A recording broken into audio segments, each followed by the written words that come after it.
হ্যাঁ বলো। কি শুনছি গো তোমার নামে, তুমি নাকি লোকের নাম ভাঙিয়ে খাচ্ছ, তাই ব্যবসা চলছে নাকি? লোকের নাম নিলে নাহলে তোমাকে কেউ চিনতই না। কার নাম ভাঙিয়ে খাচ্ছি আমি? এই যে আমাদের শিয়ালদা বাঘাযতীন সবাই বলছে। ও যখন পড়াটা ব্যবসা মানে পড়ার চিন্তা ভাবনা করেনি, বুঝলে, মানে ব্যবসা করবে তখনই কেউ চিন্তা ভাবনা করেনি। যদি শিয়ালদার কথা বলি তার কথা বলছি, মানে ও মাথা তখন আসেনি যে পড়াটা ব্যবসা শুরু করবে। আর যদি বাঘাযতীনের কথা বলো তখন ও দিল্লিতে অলরেডি জড়ি বিক্রি করছে, তখন থেকে আমি ব্যবসা করি। তা কারণ নাম, আমার নাম ভাঙিয়ে খাচ্ছে না, ওর নাম ভাঙিয়ে যাচ্ছে। পেটে পড়ার দোকান তুমি দক্ষিণ কলকাতা বলো, উত্তর কলকাতা বলো, দক্ষিণ চব্বিশ পরগনা বলো, উত্তর চব্বিশ পরগনা, সব জায়গায় পাবে।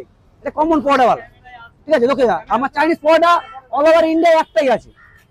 তাহলে এবার তুমি বলো, পড়া দোকানটা নামটা আমার থেকে হয়েছে নাকি ওদের থেকে হয়েছে? লোকে তাহলে বলছে কেন তোমাকে নিয়ে এইসব?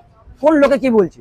এই যে তোমাকে বলছে সবাই যে তুমি লোকের নাম ভাঙিয়ে খাচ্ছ, কেসটা কি? আরে ওটাই আমি তো বলছি, কে বলছে সেটা বলো আগে। আরে অডিয়েন্সই বলছে আমাদের। অডিয়েন্স তো তোমাকে, অডিয়েন্স এখানকার অডিয়েন্স কোনদিন বলবে না, কারণ এখানকার অডিয়েন্স দিকে তোমার 25 বছর ধরে দেখছে, ঠিক আছে?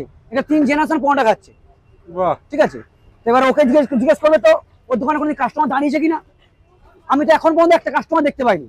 হ্যাঁ, সামনে কটা পড়া লাড হয়ে থাকে, একটুখানি আলুদমের গামলার ঘুগনি। আমি কি বললাম, শিয়ালদার 21 জন ভাই আর তোমার বাঘাযতীন যত সবজি আছে আমার এই গামলার মধ্যে সবটা ঢুকিয়ে দেবো, বুঝলে? তা বুঝতে পারছো? এবার পড়াটা কনসেপ্টটা আমার থেকে এসছে, কেউ আমাদের থেকে এসছে। তো আমরা হচ্ছে পড়াওয়ালা, ওরা হচ্ছে কি বলে দেখি, খেলাওয়ালা।